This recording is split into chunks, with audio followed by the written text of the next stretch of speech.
Hi, my name is Mark Anthony Dubose Jr. I was born July 4th of 1986. I want to say thank you for tuning in. Today, I want to talk about something that, in my, just the work that I've done with helping people with dogs, the stuff that I've seen is what I want to say is the serious stuff. Your dog is jumping on you. That's not serious. Your dog is even resource guarding items from you. That's still not serious. Things become serious when it's a multi-dog household. A multi-dog household that you now have 2 dogs, 3 dogs, 4 dogs, 5 dogs, all fighting with each other inside of the home. And it just doesn't usually, and pretty much every case that I've still worked with so far, it doesn't just happen instantly when you bring a new dog in. The fight if it is, there's like a tiff, and then usually after that tiff, everything is okay. But it's usually throughout time, you start to notice things get weirder and weirder and weirder. You start to get a little on edge of like, what's actually going on here? Because it always seems to start off as being something that's like cute and fun and funny. Because you have like the one that you always have had, for instance. So say you had a dog for 2 years and you bring another one in. So you have a 2-year rapport with this dog. This dog knows you very, very well. This dog is all about you and it listens to you very well. And it's a really nice dog. And then you bring the next one in. And the new one comes in and you notice like it's stuck in a corner. It's stuck under the bed. It's stuck somewhere. And you're like, come here, come here. You're trying to call it to you. But you notice that the dog looks at you like, I can't. And you're just thinking, oh, the dog is just nervous. I'll give it some time. And you also notice other things where the dog is playing with a toy. And then your older dog comes in and just takes that toy. And you're just like, oh, look at that. They're sharing. And then it just comes into the next thing of you're eating their food. And all of a sudden the one comes in and it's hesitant about even eating the food. And you're like, oh, I'll give you some space. I'll put you over there. And then the dog starts eating, but it's not really eating. It doesn't really finish all the food. And then your other dog comes over and says, oh, well, since you didn't finish it all, the other dog, you can finish it off for him. It's okay. And you notice things of like the dog comes up to you and it's finally coming to you and it's wanting pets from you, wanting affection from you. But then your other dog comes in and it just like, it comes in and it's like, whoa, yeah, I'm getting pets. And then it pushes the other dog away and the other dog goes away and you're trying to call the other one like, oh, it's okay, it's okay. But it just never wants to come back anymore. It just keeps distance. But you notice when you're just one-on-one with the dog, something I always recommend everyone to do is just, if you got multiple dogs, just have time that you spend with one, maybe not every day, but just at least like once a week. It's our time. We're doing what we're doing. But you notice that the dog just seems to be distant. And it's super sweet, it's super adorable, super loving, super caring towards you. It likes to be very affectionate with you. But for some reason, when the other one is around, it's like, I don't know. You never really see any fights or anything going on. You never seen anyone showing no teeth. You never heard anybody growling or barking. But you just see these little things that you're just like, something doesn't seem right. And unfortunately, most people just shove it off, just push it off. Oh, it's okay, it's fine. They'll grow out of it. Everything will be okay.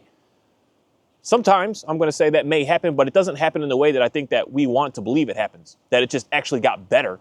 No, it actually just doubled down and got worse. And the one dog just submits and folds to the other dog. There's a fight going on in there. There's a fight that's happening. In some cases, it's the opposite effect of that your older dog is like cool, but you bring in a new one, especially a new young dog. And you're all about this new young dog. Just puppies, you gotta take more care of them. It just is what it is. A 2-year-old dog is potty trained, hopefully. But it knows what it's doing. It's good to go. It knows to what the rules and the boundaries are of the household. They understand you as being that good leader. And then you bring in the new dog, and now you have to do so much more. You got to take it out every 2 or 3 hours. Man, puppies are a lot of work. Some people get into it not realizing that it is a lot of work to take care of these dogs. And you have to do so much more with it. You're playing with it more. You're interacting with it more. You're having to just do so. You just have to. It just is what it is. Then the other dog can kind of look at that and say, hey, woman, hey, man, like, what happened to me? We haven't been doing this. So then there could be a little animosity going on in there. So then the other dog does the same stuff, starts to take the toys, starts to hold the dog down, starts to not allow the dog to come up to you. And you start to just these little things. And it just seems like it's innocent at first. It's little things. It's always little things. It's the little stuff that we need to pay attention to, because later on it turns into something that is just huge. But it's the little things. It doesn't just go huge overnight. It's little things constantly going on over and over and over and over and over and over. And then finally we just have this explosion, this blow up. In most cases, folks I work with, it's a couple years, 2-3 years, mainly. It's no longer than that, no less than that. About 2 years is like when that dog finally says, for the ones that just don't want to just deal with that. Not all dogs. Some dogs are just going to okay, they'll take the submissive role and they'll say, whatever, it's okay. You know, you could just control me and you could just dominate me and rule me.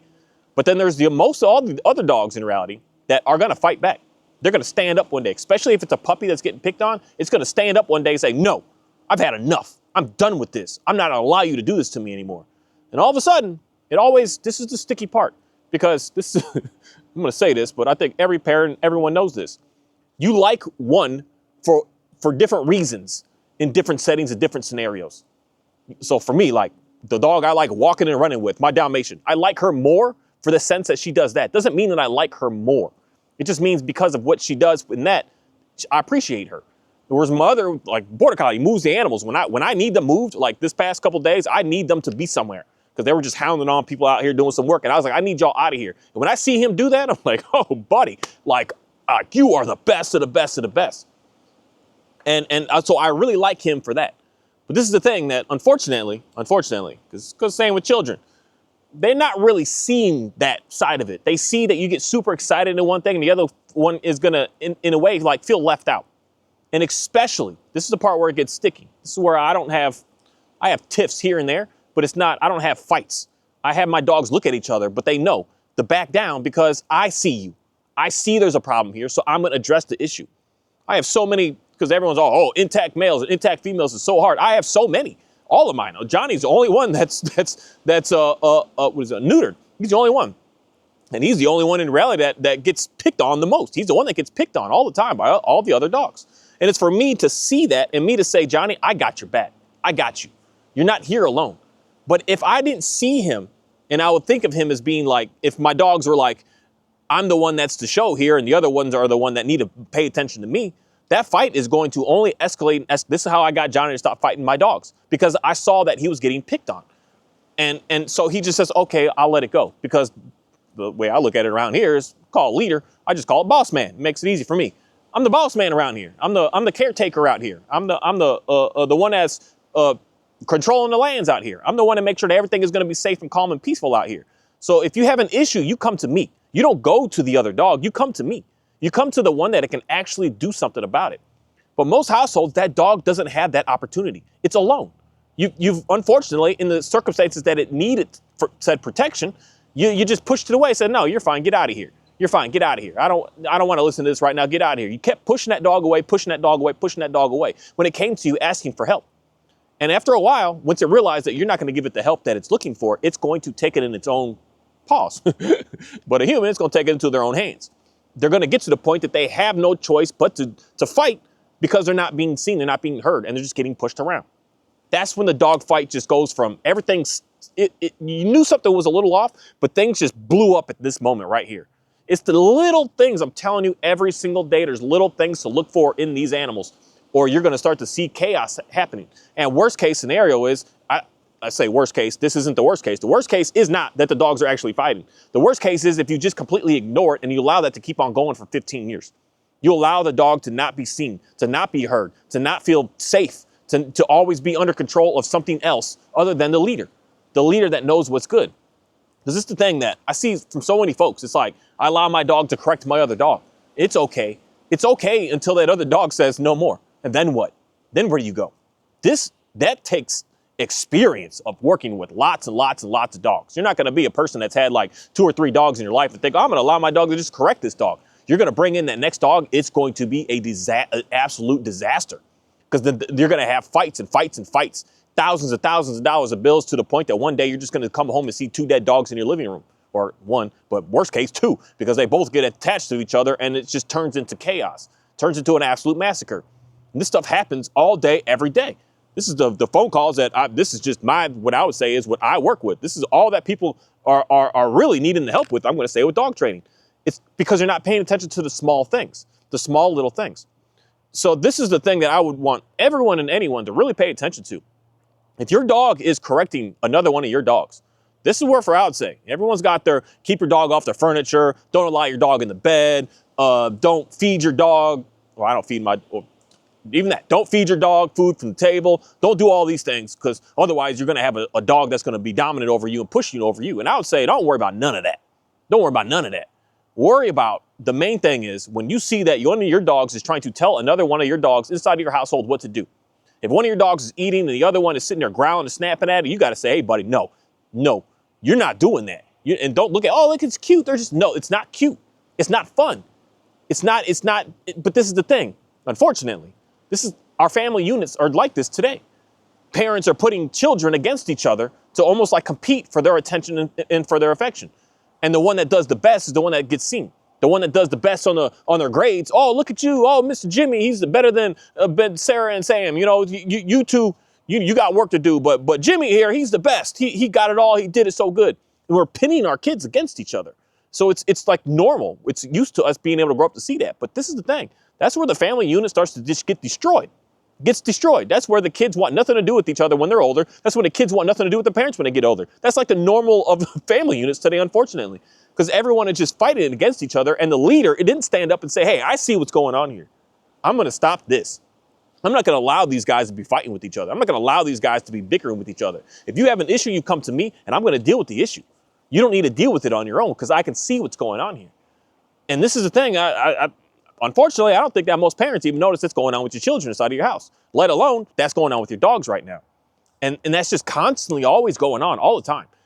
And that's where trying to say a dog this dog is aggressive towards other dogs, because it doesn't have a choice but to, because it has to stand up for itself.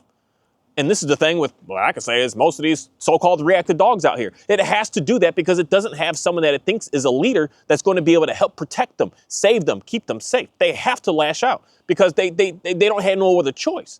But when the dog sees you as being a good leader, the dog sees you as being someone that's kind and compassionate towards it, the dog's going to settle and say, okay, you got it. You got it. You're running the show. I trust you. I got you. And these are little things that just go on every single day that I see is just becoming disastrous. I see that I could talk about it in the sense of the dogs because I live dogs.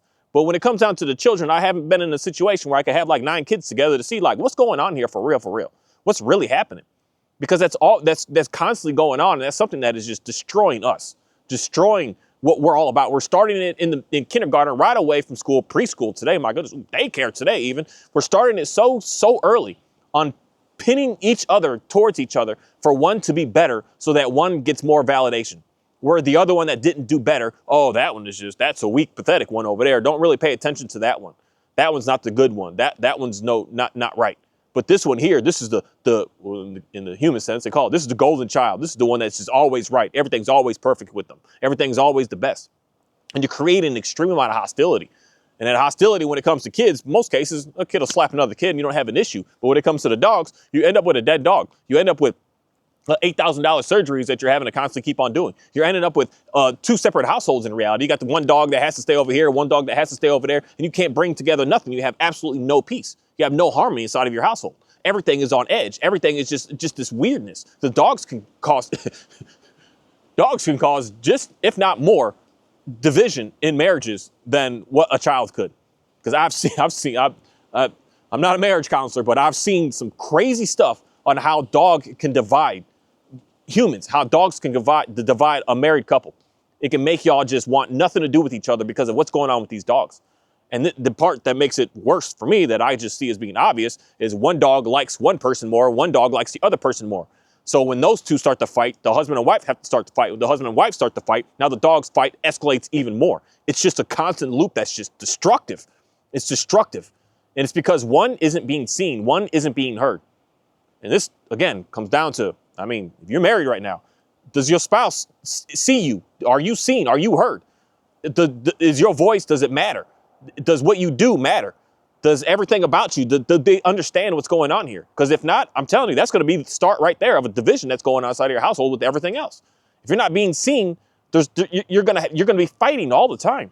All the time. You're not going to not fight because you want to say something, but you know that it's not going to matter to the other person.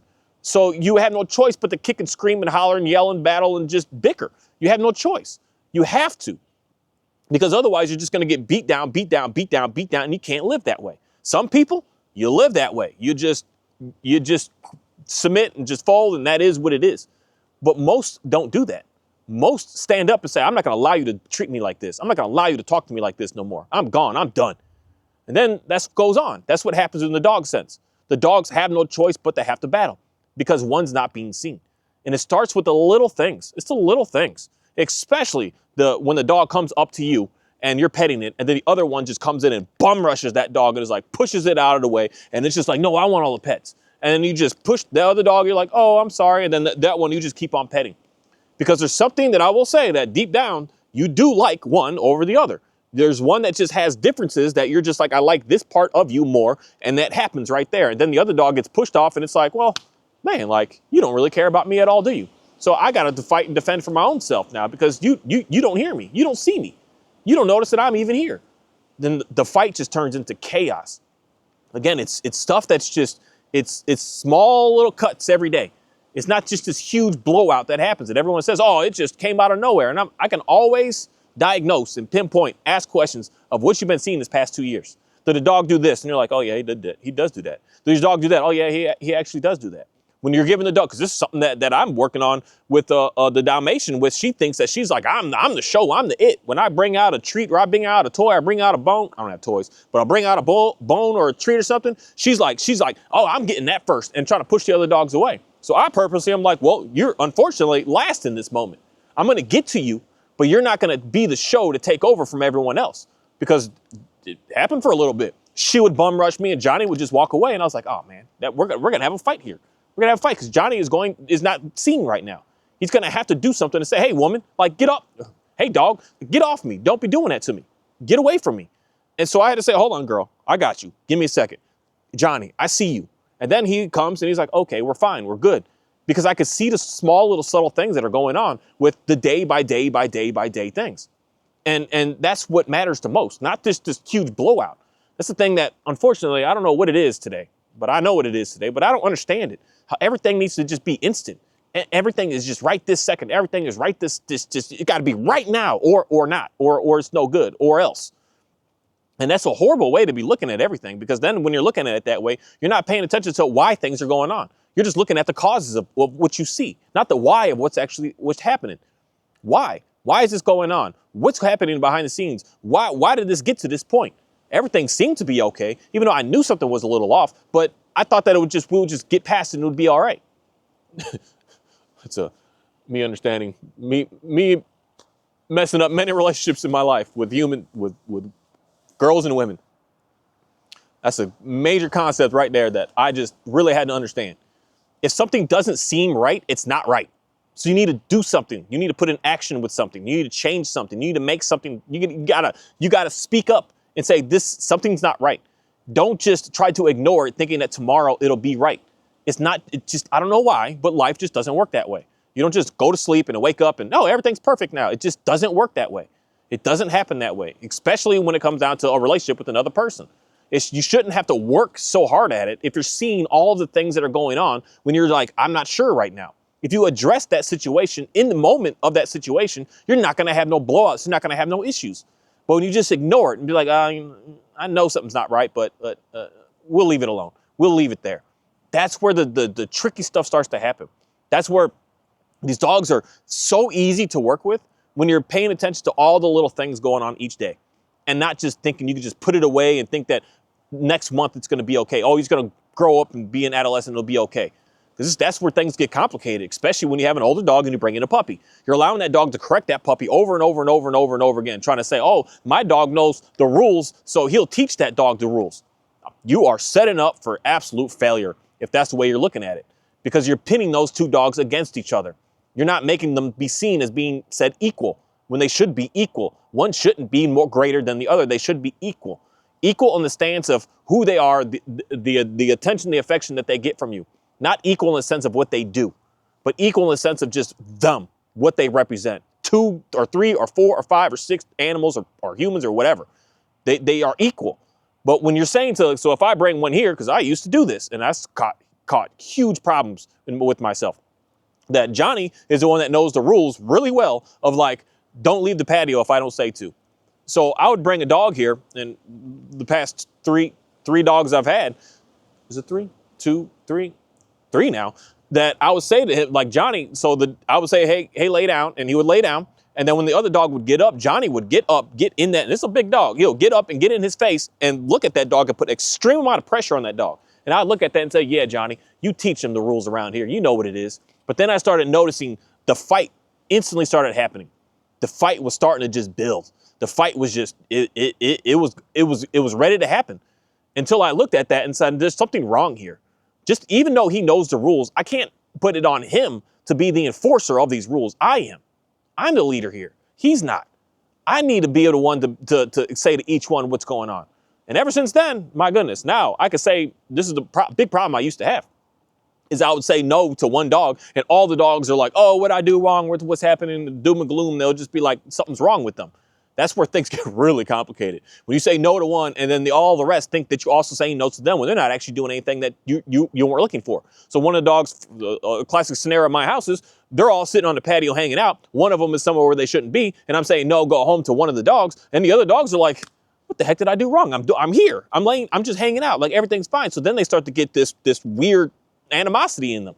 There's no way that they can't. They have to. And that happens when you're allowing the one dog to dictate and tell to the others what it is that you want them to do. That they have to go through each other to be able to get to you. And one is that leader of those dogs that goes to you, and you are that. So it's like working the military style that I'm the platoon sergeant. So I'm controlling the 50, and then I got my team, my man, what is this stuff called? I don't even remember all the names of all that stuff. I've been in the military for so long, and I don't even think about it. Some days I totally forgot that I was even in. But there we go. The squad leader is control of the 10. So one of the dogs is the squad leader is controlling all of the other dogs, and that dog comes to me. He comes directly to me. And then there's a team leads that have like one or two or three people that they're paying attention to, and that's all the rest of the dogs. So I got one dog that's controlling all the other dogs, and then that dog reports to me. And that's not the way that you're going to have toxicness going on inside of your house. That works in some military sense and some work type sense, but that doesn't work in a family unit. A family unit, we all need to be seen and heard all the time from who the leader is. We can't just have one only be seen from the leader. I'm telling you, that's the fights are going to happen. And this is the thing that I see a lot today that it's just, I get it because I could see it being the future of having dogs, said correct dogs, to teach the dogs how to live. But I believe that works when it's not your family unit dog. So if I bring in a dog that's trying to teach it like, hey, dude, calm down on leash, chill out. And one of my dogs puts pressure on that dog and says, we're not doing that. I personally have seen really good success with that I take, because I used to do Johnny and Kahi to a lot of my appointments on these dogs that are like flipping out on leash. I'll just walk them together. And then my dog just looks at it like, dude, there's nothing to bark at here. Just chill out. And the dog's like, oh, okay, well, everything's fine. But he wasn't really looking at him like, we're buddies. He looked at him like, you better shut up, because he said to shut up. Just chill. We got you. And the dog is like, oh, okay, I'll just follow your lead.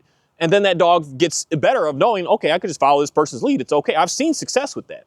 I have. But at the same time, I don't know the long-term behind closed doors success of actually what's going on, because unfortunately, I don't know what it is. But most people just don't like to talk. They don't like to share like the problems going on.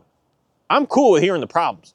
I don't need to only hear everything is good. I'm cool with hearing the problems, but I don't believe that most people are. So that's probably why it's set up how it is. They're like, oh, everything is great, everything is good. It's like, no, I actually am struggling with this right here, and I don't know what to do with it. But I just do know when you're trying to do that in your family unit, that you have one of your dogs putting that pressure on that other dog without you saying to that dog what you want, but you're allowing that other dog to do that. I'm telling you, you're setting up for a very, very sticky situation. Very sticky situation. Because things are starting to become so normal today of people having multiple dogs that I still, like, I don't understand it still. Like, I don't know why I don't understand it, even though, yes, I do have lots of dogs, but I have lots of dogs to understand, to say I don't understand it, I guess, if that makes sense. But it's starting to become so normal that people have, like, one dog is just, like, not enough. Everyone has to have, like, 2 or 3. It's the 2 or 3, and, man, I walk by some households, and y'all got, like, 5 or 6 dogs out there. And they're just dogs that are just hanging out. You just like to say 5 or 6 pet dogs. It's becoming so normal. And since it's becoming so normal, things are going to start to get more hostile, I guess I could say, in this future. Because we're not paying attention to the small little cuts every day, what's going on. We're only paying attention to the cause. I mean, the effect of what we see. We're not looking at and asking why. Why what's happening here? We just see the blowout. I need to fix that. No, you need to fix all the little habits in between. Because that's why, for me, at the end of the day, I don't care whose dog I bring here, and I can get them to look so good. As soon as I bring that dog right back to you, your dog's going to continue to keep on doing the same stuff if you still have the same habits and the same lifestyle that you're doing. If you're still treating that dog the exact same way, you're going to end up with the same thing. Not saying that you need to change who you are, but you need to change little things that are going on. I don't even want to say that. You need to start to be more aware of when that animal is actually trying to communicate to you.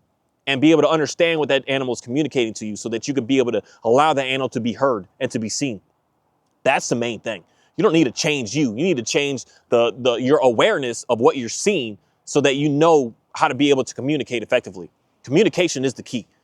You don't need to be authoritarian, permissive, gentle, nothing. I don't care what you are. If you don't have communication, you don't have nothing. So authoritarian person could still have the trashiest dog on the planet because they don't know how to actually communicate.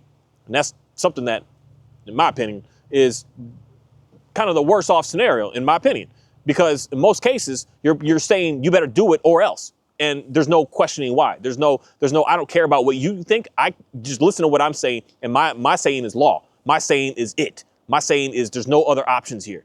That's going to lead you to having I don't want to talk about that. I'll make another video on that. But you don't need to change any of that. You just need to change the communication level.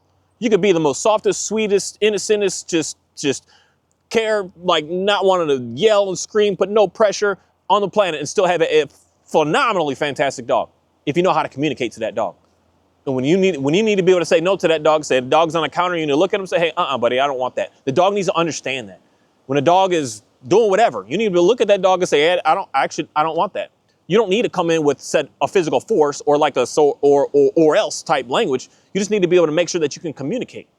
And the dogs are always trying to communicate with us, but for some reason we have it in us that we don't need to like figure out how to open that dialogue up. That's what always has been my job. My job has never been to how do I get this dog to sit or to down. My job has been to how you see that? You see him doing that? Oh, I never noticed that. Yeah, when he's doing that, this is the time that he's looking for something. This is the time that he's asking for something. This is the time that he's saying, hey, I got to go to the bathroom. And you open the door up, he goes to the bathroom real quick, you bring him back in, he's like, oh, wow, they listened to me. I appreciate it. Now, since you listened to me about that, I can listen to you about other things as well. They're constantly trying to communicate with us. But most people have no idea what that line of communication is. And that's where things get complicated when you're trying to allow one of your other dogs to do the communication for you. And you're just allowing them to just raise them up. This happens, unfortunately, horrible situation for the older children to have to raise up the younger children because the parents aren't there to do that for them. It's a horrible situation. Horrible to put any child in that situation. Not allowing a child to be the child that they need to be, that they should be, that they need to be. Straight up, that word. You're forcing them to have to do something that is not their role, not their responsibility. And then you wonder why later on in life, our family units are just destructive. They're just getting destroyed. My goodness, there's some weird stuff going on right now out here. There's some big, huge bangs that are just like bang, like I could feel the ground vibrate. And folks try to tell me it's Fort Cavazos down there. They're doing shooting their guns. I've been around these guns, and they do not travel the 45 miles, almost an hour away, 60 miles away. That gun doesn't travel that much that I can feel it vibrate here. Some weird stuff going on our planet right now. That the weather's been strange. I guess I missed the Arctic blast, but I keep hearing these bangs that are just like they're booming, man. Like literally 4 or 5 of them so far. I'm just sitting here. I can feel my feet vibrating from it. it's impressive. but even that, something that being aware of what's going on around so that you can make an assessment, adjustment of what it is that you want to do, where you need to go. But if you're not being aware, you're living so blind that it's not a good thing to just ignore it and think that it's going to be okay later on.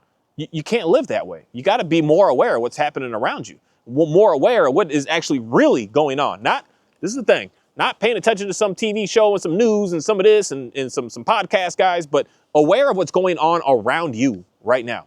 Aware of what you see, aware of what you hear, aware of what you smell, aware of what's trying to communicate to you, aware of what is trying to hurt you, aware of everything that's happening. And then you're going to be able to realize how to find that said peace and harmony in your life, because you're going to be able to actually see, you're going to actually understand, as opposed to just assuming.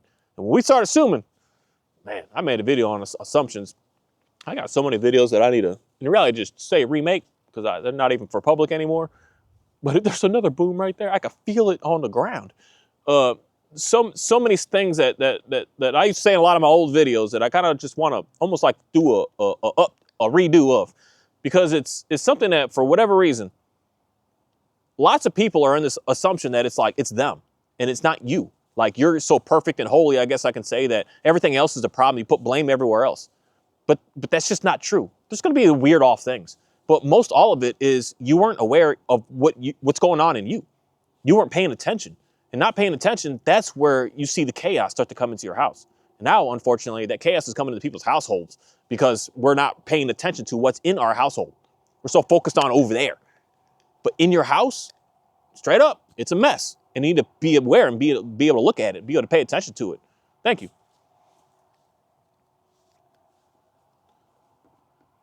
This is my surrounding. I'm sitting here making video. Why is it going backwards right now? Let me flop it. It's still going backwards. Oh, it won't go that far. Little camera. My little chick's all hanging out with me. As soon as they know, they're so aware.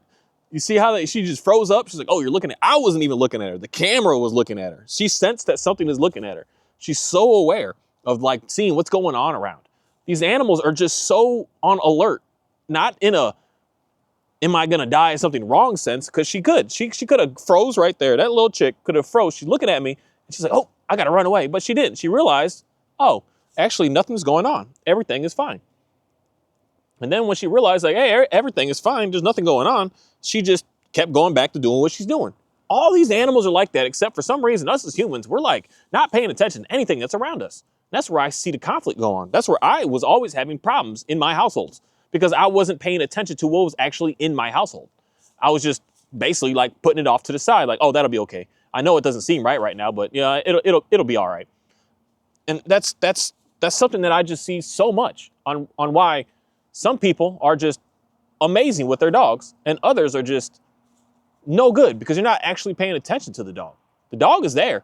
The dog is talking to you, but you're I don't want to say talking. That's not the right language. Your dog is communicating with you, but you're not communicating back with it. So then it just gives up and doesn't even want to be around you anymore. And to me, straight up, the number one thing that I like to really just, again, I like to say to just sit and hang out with the dog in silence. When the dog does something, it's like, hey, I want to go check that out. You just let them check that out. And they're like, oh, you noticed that. Now you're able to understand the dog, see the dog. Because again, that's the only thing that I care to work with dogs is to show you what your dog is doing so that you start to become aware of like, oh, okay, I see what's happening here.